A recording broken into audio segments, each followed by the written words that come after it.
Reka twongere nanone dushimire Imana cyane kuko yongeye kuduha kugira umugisha muri uyu mwanya. Nanone tukaba tugiye gukomereza aho twari twasuhukiye ubwashize, ubwo twarebaga hamwe ibyigisho tugiye kuzajya dutambutsa kuri uru rubuga kugira ngo twese tugire umugisha tubize kwiteka binyuze muri ryo. Reka dusenge mbere ko dutangira. Uhoraho Data wa twese, Mana dukundira mu ijuru, turagushimye habwa icyubahiro kuko ewe waremye byose kandi byose biri munsi y'itegeko ryawe. Tuje imbere yawe twizeye yuko uri buze kubana natwe. Ni umurimo wawe, ntabasha kuwukora kubwe, ahubwo wowe ni wowe ukenera abantu kabagenera ibibakwiriye mu gihe nk'iki. Turagusabye kugira ngo natwe ude kwakira ubutumwa bwawe. Turi abanyantege nke haba mu kumva ndetse no mu kuvuga, ariko dusabye twigenga kugira ngo ubane natwe. Duhe Umwuka wera kugira ngo atuyobore muri byose, izina rya Yesu, amen. Turabakiriye muri uyu mwanya aho tuzagenda turebera hamwe uruhererekane rw'ibyigisho bivuga ku butumwa bwiza nko kwihana no kubabarirwa ibyaha, ibyigisho by'ubuhanuzi ndetse n'ibyigisho byerekana urugendo rw'umukristo, uko umukristo abasha gukomeza mu rugendo atunganiye Imana, afite umutima utagira icyo umurega, akaba ari umukristo ukomeza urugendo. Ikindi nyuma yaho tuzajya nanone ducishamo ibyigisho by'ubuzima. Ubwashize twari twarebeye hamwe ibimeze nk'aho bikubiye mu byo tuzagenda tugarukaho. Twari twabonye neza yuko intangiriro tuzaheraho ari ibyigisho bivuga ku kwihana no kubabarirwa ibyaha. Nk'intangiriro, ni gute umukristo atangira urugendo, ni gute umukristo yihana, ese ninde ukwiriye kwihana. Ibyo nibyo twari twavuzeho ubwashize, akaba ari byo n'ubundi tugiye gukomerezaho. Reka dushimire Imana rero yuko ibitugeneye amahirwe nk'aya igihe nk'iki, ariko biba ari ibya buri wese kugira ngo atege amatwi yumve icyo ijambo ry'Imana rivuga, kandi birenge kumva gusa, ahubwo bibeho gushyira mu bikorwa, kuko ijambo ry'Imana ni ijambo ryakirwa mu bitekerezo, ariko rigira ngo rihindure ibitekerezo. Uko umuntu yatekerezaga guhinduke, kandi iyo uko umuntu atekereza guhindutse n'imibereho ye yose muri rusange irahinduka. Ubwo rero ni ugusengera mu mutima ku ruhande rwa buri wese kugira ngo ubwo tugenda dukomeza twiga iri jambo ribashe guhindura imibereho yacu, rihindure imibereho, haba imibereho igaragara inyuma, ariko n'imibereho y'umuntu w'imbere, umwe utagaragara ariko urebwa n'Imana, kugeza igihe umuntu aba mu mutima we azi neza adashidikanya yuko ari kumwe n'Imana kandi ayobowe n'Imana mu rugendo. Niwo mumaro w'ibyanditswe byera, ni ukugira ngo bibashe kugeza umuntu kuri urwo rwego, yongera kugirana umusabano uhamye ndetse no kubana amahoro n'Iyamuremye. Ndasaba Imana kugira ngo rero ize kubana natwe, ituyobore muri iki cyigisho. Iyo urebye mu ntangiriro ya byose, ubundi wibaza ngo kuki kwihana kwajeho. Kwihana kwaje gute? Imana ko yariremye umuntu, yariremye umuntu ngo uwo muntu azihane? Ntabwo ariko bimeze. Ahubwo mu ntangiriro yo kuremwa, Imana yaremye umuntu utunganye. Ni umuntu wari ukwiriye nk'uko ubushake bw'Imana bumeze. Iyo twitegereje ibyaremwe bitandukanye, tureba uburyo bitangaje, niko n'umuntu yari atangaje, atarangirika, nta na kimwe kuri we gitandukanye n'ubushake bw'Imana. Iyo turebye tugasoma intangiriro, nimwo tubona intangiriro y'uko byari bimeze. Intangiriro igice cya mbere batubwira irema, bakatubwira muri rusange uko irema ryabayeho ku munsi wa mbere, munsi wa kabiri, kugera ku munsi wa gatandatu, aribwo Imana yaremye umuntu. Igihe Imana yari imaze kurema umuntu, yaritegereje irangije ireba koko niba ibyaremwe bimeze nk'uko ibishaka. Itangazo Imana yatanze turisanga mu gitabo cy'Itangiriro igice cya mbere ku murongo wa 31 ngo Imana ireba ibyo yaremye byose. Kuvuga ngo imaze kubirema yagize umwanya wo kugira ngo ibyitegereze. Igihe Imana yitegerezaga ibyo yaremye, ikitegereza umuntu umeze nk'uko yamuremye nk'uko yabishatse, ngo Imana yitegereza ibyo yaremye byose nuko byari byiza cyane. Imana yatanze amanota y'imiterere y'umuntu w'icyo gihe wari uvuye mu biganza by'Imana.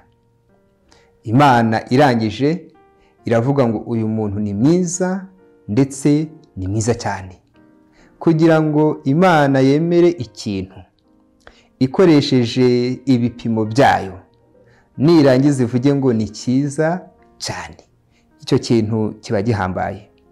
Ariko uyu muntu wari umaze kuremwa niko yari ameze, kuko ijambo ry'Imana ritubwira yuko igihe yamushyiraga muri Edeni, uwo muntu imigambi ye, ibitekerezo bye n'ibyo yibwiraga byose byari mbonera, bidatandukanye n'ubushake bw'Imana. Igihe uwo muntu Imana yari imaze kumurema, ntabwo gukurikiza amategeko y'Imana cyari ikintu kigoranye, ntabwo rwari urugamba, ntabwo yari intambara, ahubwo icyo yari yamaze guhinduka cyo cyatumaga mu kugendera mu bushake bw'Imana byoroha cyane. Ntabwo Adamu yigeze abwirwa ngo noneho ihane, oya, ahubwo Adamu yagendeye mu bushake bw'Imana igihe tutazi ngo kingana gite, kugeza igihe noneho umwanzi Satani yazaga yarangiza akamushuka agatandukana na bwa bushake bw'Imana. Imana igihe yamushyiraga muri Edeni hari icyo yamubwiye gukora ndetse n'icyo yamusabye. Itangiriro igice cya 2 ku murongo wa 16 ukagera ku murongo wa 17 haranditswe ngo Uwiteka Imana irangije iramutegeka iti, ku giti cyose cyo muri iyo ngobyi ujye urya imbuto zacyo ushaka, ariko igiti cy'ubwenge bumenyesha icyiza n'ikibi ntuzakiryeho, kuko umunsi wakiriyeho no gupfa uzapfa. Nuko Imana yamubwiye, yagize ibyo imuhereza byari byiza cyane nabyo, ariko igira n'ikindi imubuza. Ntabwo Imana yakwigira itubuza ikintu itaduhaye ikindi cyo kugisimbuza kandi kirenze ubwiza. Ariko iyo tubaye abantu batanyurwa tugakora ibitandukanye n'ubushake bw'Imana, duhita tubona neza uburyo cya kindi twakoze twita cyiza kitubera umwako. Ibi ni biba ku bantu bose uko bagenda, yuko hari inzira bibwira yuko ari inzira nziza, ariko bamara gusogongera bakicuza impamvu banyuze muri iyo nzira. Kuri Adamu na Eva nabo Imana yabahaye iryo tegeko bagombaga gukurikiza, kandi byari biboroheye rwose, biboroheye cyane. Ariko tukaza kubona nanone ku gice cya 3 ku murongo waho wa 6 hari irindi shyano ribaye. Igice cya 3 ku murongo waho wa 6 ngo igihe inzoka yazaga ikabwira Eva yuko abasha kurya kuri iryo tunda ntibagire icyo baba, bakakora ibinyuranye n'ubushake bw'Imana ntibagire icyo baba, maze uwo mugore arangije ngo abonye yuko icyo giti gifite ibyo kurya byiza, kandi ko ari ikigikundiro, kandi ko ari icyo kwifuriza kumenyesha umuntu ubwenge, asoroma ku mbuto zacyo arazirya, ahaho n'umugabo we wari kumwe nawe arazirya. Amaso yabo bombi arahweza, bamenya yuko bambaye ubusa. Badoda ibibabi by'imitini, barangije biromera buciciro.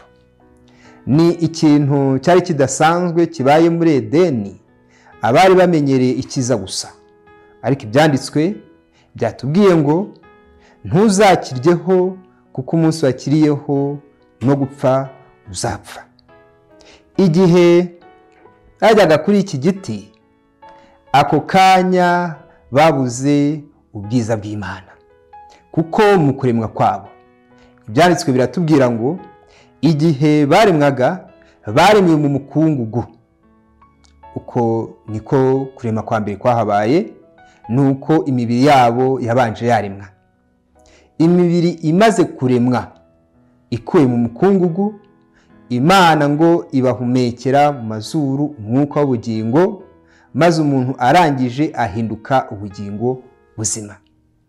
Iyi migabane ibiri, umugabane wa mbere wahise upfa by'ako kanya, ariko undi mugabane ugumaho, ariko ari cyubura. Ntabwo umubiri ari we wahise upfa ngo umwuka noneho ugumeho, oya, ahubwo bakimara gucumura umwuka niwe wahise upfa. Ndimvuga ngo umwuka gupfa, nuko umwuka wari ubarimo wabagengaga wasimbuwe n'undi mwuka. Ni ukuvuga ngo cya kindi cyari kibarimo Imana yabashyizemo kiba kibavuyemo, ariko mu gusohoka k'uwo mwuka wabagengaga bwa mbere kwasohotse kubisikana n'ikindi noneho kinje yindi mbaraga n'undi mwuka wagombaga kubagenga. Ni ukuvuga ngo igihe bari abantu bagengwa n'umwuka w'Imana, noneho ntabwo umuntu yashobora kubaho adafite indi mbaraga imutegeka cyangwa se imugenga. Igihe umwuka w'Imana yasohokaga muri bo, umwuka w'umubi, umwuka wa Satani wahise winjira muri Adamu ndetse na Eva, basigarana umubiri w'ibigaragara ubona yuko ari bazima nta kibazo, uretse ko nawo nk'uko ijambo ry'Imana ritubwira, igihe cyarageze umukungugu usubira mu mukungugu. Ni ukuvuga ngo igihe mwuka w'Imana yabavagamo, maze umwuka wa Satani akinjira, yinjiranye n'ikibazo cyose umuntu abasha kugira muri uyu munsi, haba uburwayi, haba intege nke, ikintu cyose kibi gishoboka, nguko uko cyageze mu mutima w'umuntu. Byatewe nuko mu kwimura Imana yaragiye ijyana n'ibyiza byayo, maze na Satani mu kuza kugira ngo agire icyicaro mu mutima w'umuntu, nawe yazanye n'ibibi bye. Igihe umuntu yakiraga umubi, yakiraga Satani, nibwo noneho ibyo yari afite byose byahindutse, birangije bimubera umwako. Iyo twongeye gusoma ba bantu Imana yitegerezaga ikavuga ngo ni beza cyane, ibyo ari byo byose ikavuga ngo ni byiza cyane, iki kwereka yuko hadaciye kabiri wa muntu yari amaze kononekara no kwangirika, noneho igipimo cy'Imana kigarutse gupima nanone. Reka mbabwire uko cyamusanze. Itangiriro igice cya 6 ku murongo waho wa 5 ndetse n'uwa 6, ngo kandi Uwiteka abona yuko ingeso z'abantu, ubwa mbere Uwiteka yitegereje arashima ngo ni byiza cyane, noneho ngo Uwiteka abona yuko ingeso z'abantu zari mbi cyane mu isi, kandi ko kwibwira kose imitima yabitekereza ariko bigusa iteka ryose. Aho umwuka w'Imana wasimbuwe n'umwuka wa Satani, ibitekerezo, ingeso birononekara bikaba bibi cyane. Uwiteka yicuza yuko aremye abantu mu isi, bimutera agahinda mu mutima. Igihe Imana yari ikimara kurema umuntu ahuje n'ubushake bw'Imana, ijuru ryose ryarishimye, ariko igihe igicumuro cyazaga kikagera ku muntu, umuntu nawe akemera akakira Satani, bya bindi byose byarahindutse. Intekerezo zirahinduka, imico irahinduka, umuntu arangije arononekara. Kandi niba ushaka kumenya ukuri kw'ibi, nawe ubwawe uzirebeho, urebe abakuzengurutse, urebe abana bawe n'abana mureba ababyeyi banyu, muzabona yuko iki ijambo ry'Imana ritubwira, umuntu yahise yononekara, ingeso ze ziba mbi, maze umuntu ahinduka mubi cyane. Iyo dusomye mu Baroma, urwandiko Pawulo yandikiye Abaroma igice cya 3 ku murongo waho wa 9, nawe ahishuriwe n'Imana ishurwa riturutse mu ijuru, yagize icyo yandika ku bantu muri rusange. Abaroma igice cya 3 ku murongo wa 9 tubona ngo urutabi ibyaha bifite ku bantu. Ni ukuvuga ngo ibyaha bitegeka umuntu ku ruhe rwego.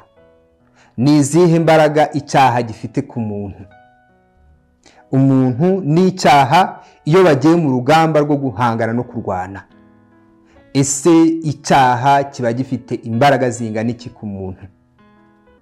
Paulo yabanje yasobanura abantu agiye kubwira abaribo, kugira ngo tutareba ngo se runaka na runaka reka twumva abantu babwiye.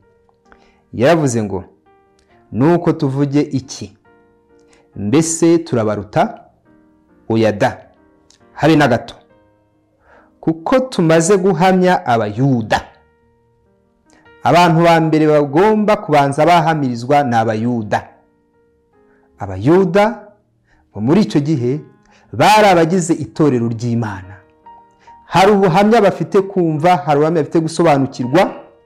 Umuntu wese usenga, umuntu wa wundi tutita umupagani, wa wundi ufata igihe cyo kugira aho asengera ahariho hose, ufata ijambo ry'Imana, wabikijwe ibyavuzwe n'Imana, ni abayuda.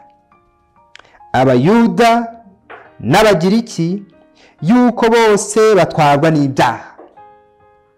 Ni ukuvuga ngo haba umuyuda atwarwa n'ibyaha, umugiriki atwarwa n'ibyaha.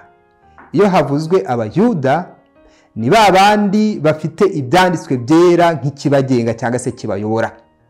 Ariko nubwo ibyanditswe byera Bibiliya ihora mu ntoki zacu, ariko umutware udutwara utugenga n'ibyaha. Abayuda ndetse n'Abagiriki, nk'uko byanditswe ngo ntawe ukiranuka n'umwe, ntawe umenya, ntawe ushaka Imana. Mu Bayuda habuzemo abashaka Imana, mu Bayuda habuzemo umukiranutsi, mu Bagiriki habuzemo umukiranutsi. Abantu bose barangije bisanga bari munsi y'ubutware bw'icyaha.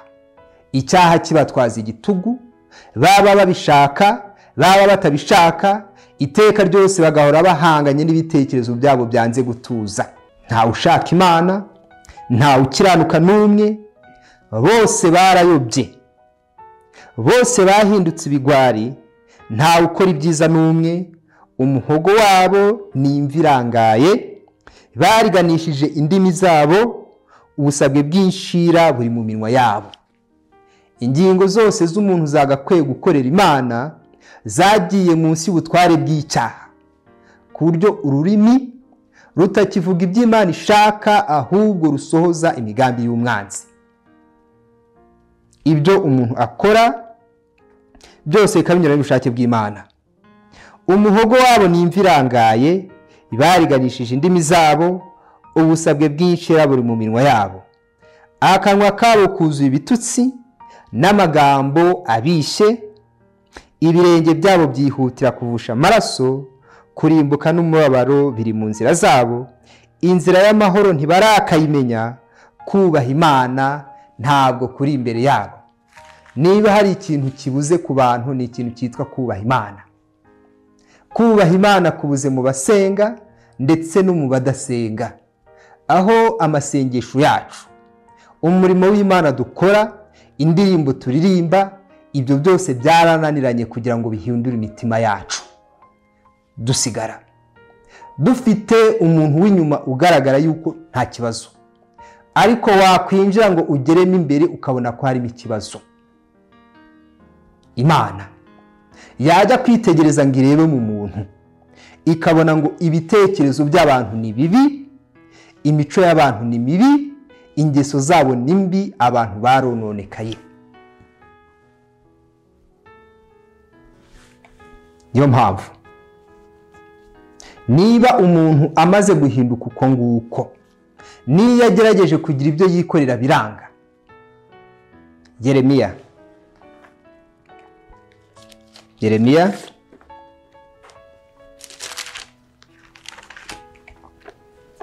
igice cya 13 ku murongo waho wa 23 yaranditse ngo mbese umunyetiyopiya yabasha guhindura ibara ry'umubiri we? Uyu munsi bisigaye kuri bamwe babigerageza ugasanga uhiraburaga yahindutse inzobe, ariko icyo gihe ntibyashobokaga. Niko n'iyobokamana ry'uyu munsi rimeze, uwiraburamo imbere ufite amaraso ya kinyafurika wirabura, ujya kubona ukabona rwose yahindutse ukundi.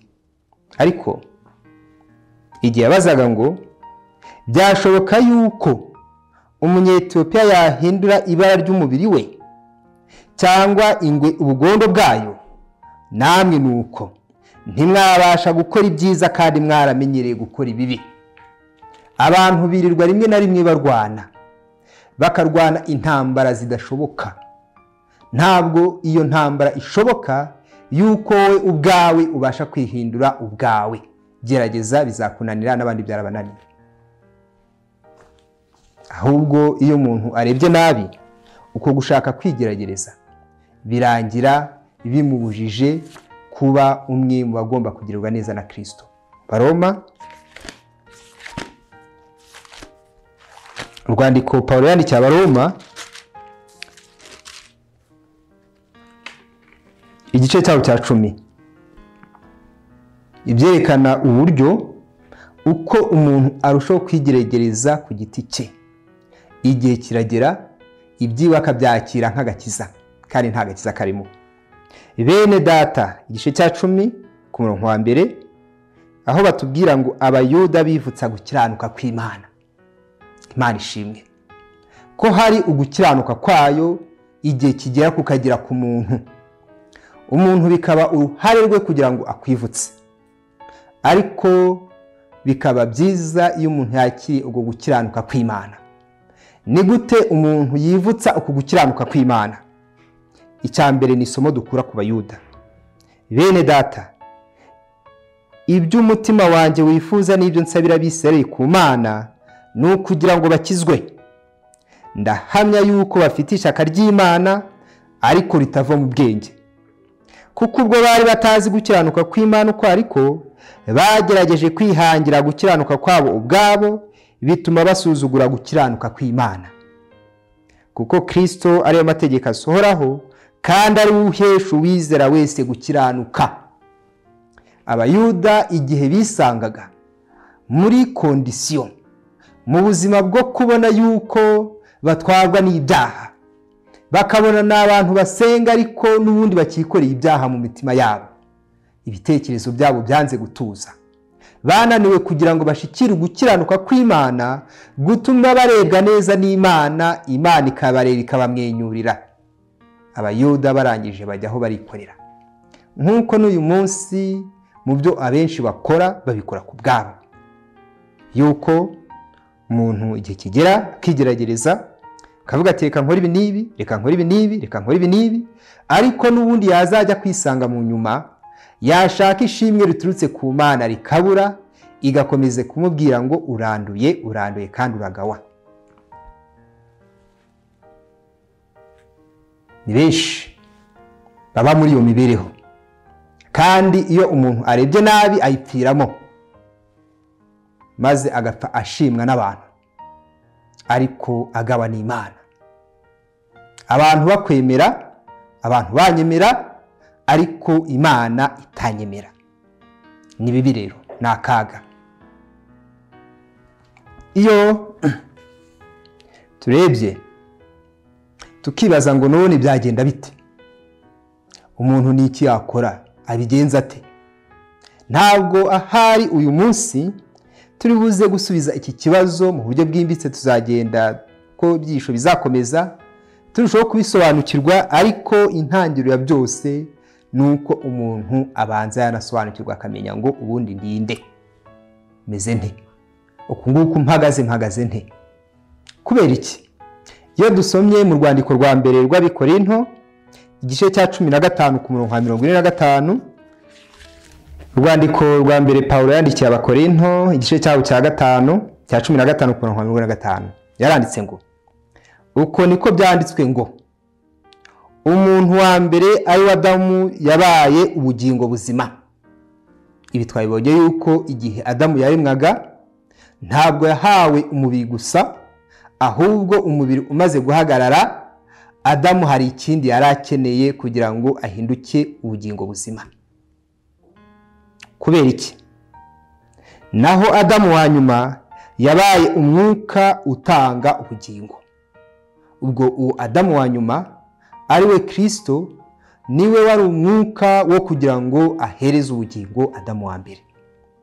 Kuvuga ngo igihe Adamu yaremwaga umubiri umaze kuboneka, yarakeneye Adamu wa kabiri ari we Kristo wajyaga kuza, kuko niwe wenyine witwa umwuka utanga ubugingo. Nanone kandi igihe Adamu yarakimara gucumura, umubiri wagumyeho ariko udafite ubugingo. Ahantu honyine hagombaga guturuka ubugingo ni muri wa wundi witwa umwe rukumbi ufite uwo mwuka utanga ubugingo. Naho ibyo ari gukora byose twabibonye ngo akimara kubona ikimwaro kimufashe, yashatse ibibabi arangije aradoda kugira ngo yambare, ariko igihe Imana yamugeragaho, Adamu nawe uretse Imana kumugaya nawe yarigaye, arangije abona yuko yambaye ubusa. Niko bimeze n'uyu munsi. Nzi neza yuko igihe turi mu bandi dusabana, tuvugana nabo, twigana nabo, turirimba, turi muri korari, tubwiriza, rwose icyo gihe kiraza umuntu akabona nta kibazo. Ariko igihe kiragera aho mwuka w'Imana agira ku muntu akamubwira ngo ariko nubwo ukora ibi, urabwiriza nibyo, uraririmba nibyo, ibi nibi rwose urabikora nibyo, ariko se umeze ute muri wowe mu mutima? Niyo mpamvu uzahura n'abakristo benshi bazi neza yuko imirimo bakoze uhereye kera kugera n'uyu munsi ntacyo yigeze bamarira, kuko imitima bitahindutse. Igihe Adamu yari akimaze kubohaboha ibyo aterateranya, yaratuje we n'umugore wumva nta kibazo, ariko n'ubundi Imana ije basanga bambaye ubusa.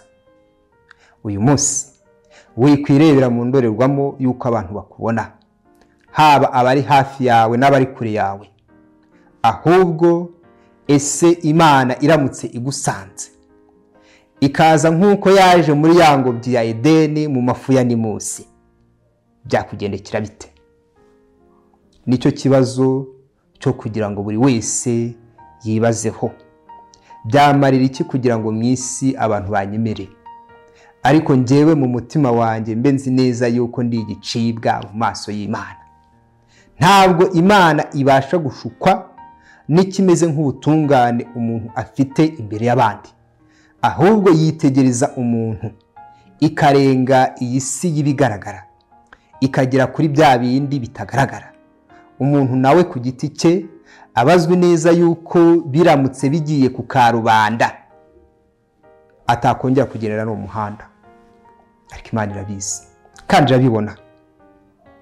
Adamu wa mbere rero yahindutse ubugingo buzima, naho Adamu wa nyuma yabaye umwuka utanga ubugingo, ariko umwuka si wo ubanza, ahubwo umubiri ni wo ubanza, hagaheruka umwuka.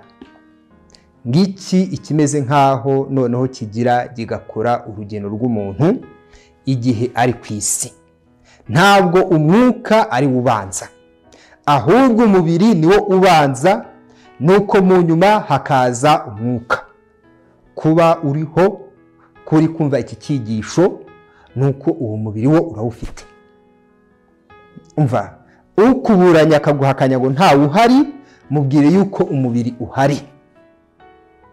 Ariko uwo mubiri ukeneye umwuka utanga ubugingo. Umwuka ntabwo aza umubiri utaraboneka. Umubiri uraboneka, nyuma hakaza umwuka utanga ubugingo. Kuba rero waravutse aho waba waravukiye hose, idini waba waravukiye muri ryose, ababyeyi baba barakoreza uko bameze kose, wavutse uri umunyamubiri. ni kamere, wavukanye kamere nk'iy'abandi yo gucumura no gukiranirwa. Icyo nicyo Adamu yabashaga guhereza urubyaro rwe. Ibindi byose yarabyambuwe, ibindi byose byarabuze, asigarana ikintu kimwe gusa cyo gutanga. Abantu bose bavuka ari abanyamubiri. Igihe kiragera umuntu akajya mu idini cyangwa se mu itorero runaka, ariko ibyo ntabwo bibasha kugira umuntu umwana w'Imana. Utanga umuntu akaba umwana w'Imana ni wa wundi ufite ubushobozi bwihariye bwonyine bwo kuba ari umwuka utanga ubugingo. Naho ntabwo pasiteri ari gutanga ijuru, ntabwo umuyobozi runaka ari gutanga ijuru, ndetse nawe ubwawe ntabwo waryiha. Utanga ijuru n'umwe gusa, ni Kristo Yesu. Cyokoze nanone yifuza kuritanga. Niyo mahirwe y'ibintu dufite, nuko wa wundi nyiri gutanga ijuru yifuza cyane yuko abantu bakizwa. Ibi yabisobanuye mu mugani w'umwana w'ikirara, yuko igihe cyageze umwana yarangiza akavuga ngo ndambiye kuba mu rugo rwa data. Uku kurambirwa kwa mbere kwahabaye ni igihe Adamu na Eva bikuraga mu biganza by'Imana, barangije baragenda. Ariko mu kugenda kwabo, ibyanditswe byera biratubwira ngo uwo mwana akimara kugenda, umutima wa se wajyanye nawe, aragenda ariyonona ibishoboka byose. Ngo ariko igihe yagarukaga, amaze kwisubiramo ngo reka ngaruke kwa data, ise ngo yamwitegereje akiri kure cyane, arangije akimara kumubona aragenda aramuhobera, aramubabarira. Umwana atarasaba imbabazi, ibyanditswe bitubwira ngo ise akimubona umwana agarutse, nubwo nta jambo aravuga, imbabazi z'Imana ziba ziratanzwe. Niko natwe bitugendekera kuri uwo Kristo, kuko Kristo niwe data wa twese, ni Imana nk'uko se ari Imana. Igihe twajyaga mu bicumuro, umutima wa Kristo wajyanye natwe, ukomeza kuturindira aho turi. Igihe kirageze kugira ngo tugaruke. Igihe kirageze kugira ngo tugarukire Uwiteka, tumugarukire nk'uko umwana agarukira umubyeyi. Niba tumaze kwisubiramo, maze tuzi imbere ye tumubwira tuti twarahabye. Kandi buriya guhaba k'umuntu usenga kuba kubi cyane, kuko guhaba kwe arahaba ariko agahabira mu rugo rw'Imana. Niko bigenda, kuko n'igihe uriya mwana yageraga mu rugo avuye mu gihugu cya kure, umwana wari warasigaye mu rugo yaraje ngo yumva ibirori byo kuvuga ngo hari uwari warapfuye ari kuzutse. Izo nkuru uwo mwana azitekereje yumva ibyo nta nubwo azi byari byo. Niko n'uyu munsi bigenda. Abantu barashima Imana bitewe n'uko Imana yababariye ibyaha byabo. Abantu bagashimira Imana kuko Imana yahinduye imitima yabo n'ibitekerezo byabo, bafite amahoro yuzuye yuko bategereje Kristo Yesu.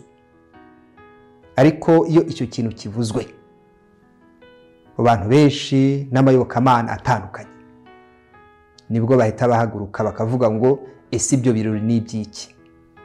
Ibyo byo gupfa no kuzuka ntibazi ibyo ari byo, ntibabyumva. Ariko twese urupfu rwacu ni rumwe. Igihe Adamu yacumuraga ku Uwiteka, umuntu wese yarapfuye, yishwe n'ibyaha. Niyo mpamvu uko uyu akeneye Kristo, niko nawe umukeneye, niko nanjye mukeneye. Icyampa kugira ngo muri uyu mwanya imbaraga y'Imana, ubushake bw'Imana bukoranire imitima yacu. Icyampa kugira ngo Mwuka Wera, wa wundi utagira ikimukumira, tumwemerere narangiza atangire gukora ku mitima yacu. Mbere na mbere atwemeze, atwigishe ubwo buryo bw'uko turi abanyamubiri. Niturangiza tumusabe kugira ngo aduhindure abantu b'umwuka. Nibyo nifuriza buri wese mu izina rya Yesu. Amen. Reka noneho twongere dusenge. Uhoraho Data wa twese, turagushimye, habwa icyubahiro. Tugushimiye kubw'imbabazi, ubuntu n'ineza yawe biba kuri twebwe. turagusabye kugira ngo uko nanone ukomeza kutwigisha ushaka yuko twahinduka tukaba abawe by'ukuri, Mwami mwiza ukorane n'imitima yacu, turinde kuba abakunaniye, ahubwo tugire imitima yoroshye ikwemerera mu izina rya Yesu. Amen.